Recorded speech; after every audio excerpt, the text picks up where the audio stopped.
This article here is from the Daily Mail. It's called Johnny Depp is set to ruffle feathers at the Woke Brit Awards after making the long list for 3 gongs amid fears female artists will refuse to share the stage after Amber Heard legal battle. From December 14th, 2022. Now, they say woke because it's relevant.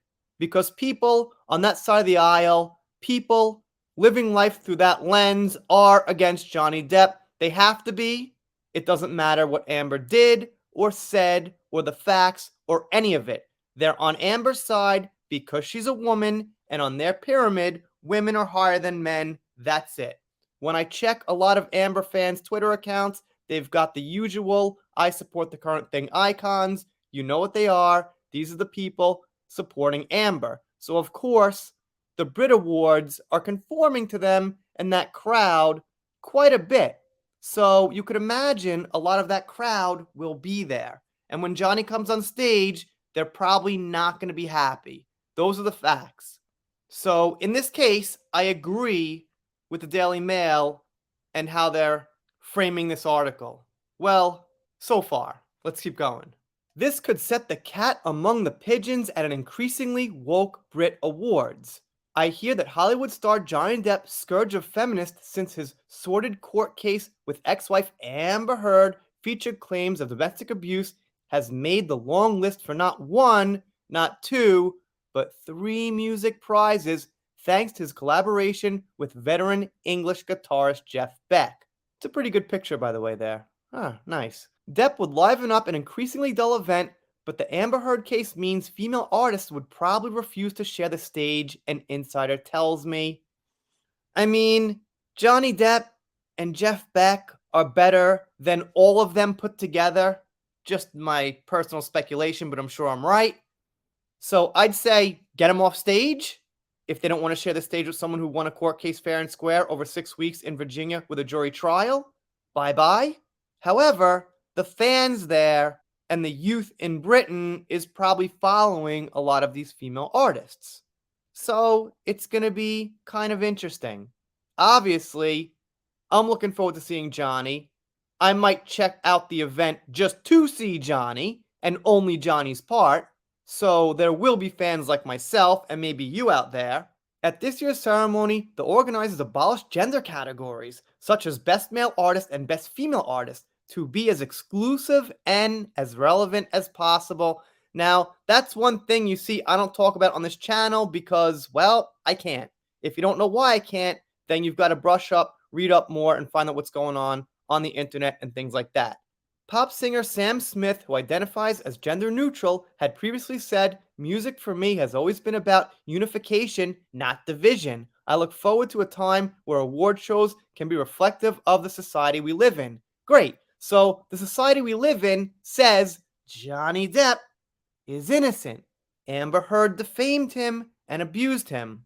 Now, this is in Britain, so maybe these people in Britain, these British artists, trust their legal system, and we know what happened in the UK, so I will say that society is not the US only, but even if you're living in Britain, you should be able to come to the conclusion that a 7-person jury, 6 weeks in front of billions of people, proved that Johnny did nothing wrong. They say Depp made the categories for the results of his album 18 with Jeff Beck. Then they go on to say, while the Brit Awards was once known for debauched behavior such as then Deputy Prime Minister John Prescott having ice water poured over him by the band Chumbawamba, this year's ceremony was dismissed as a snooze fest hosted by comedian who? Mo Gillian. Don't know, not going to Google it, let's move on. Johnny's potential inclusion at the ceremony at the O2 Arena in London in February would send shivers down the spines of executives at ITV, which is screening the event. The broadcaster has become more potentially correct under Chief Executive Caroline McCall, former boss of the Guardian newspaper, who has presided over the departure of stars including Piers Morgan and Eamon Holmes. Morgan left the channel after refusing to apologize for calling the Duchess of Sussex a liar. Wait, Duchess of Sussex a liar. I hate saying that fast. Okay, calling Meghan Markle a liar. Can they just say that, please? What else we got? In June, Depp, 56, no, was awarded $10.3 million in a verdict delivered after his legal team successfully argued that Heard's Washington Post op-ed in which she accused her ex-husband of domestic abuse was defamatory. Thank you for including that, Daily Mail. Heard did not name Depp publicly in the piece, but given their status and notoriety, it was evident who she was referring in regard to her history of being allegedly abused.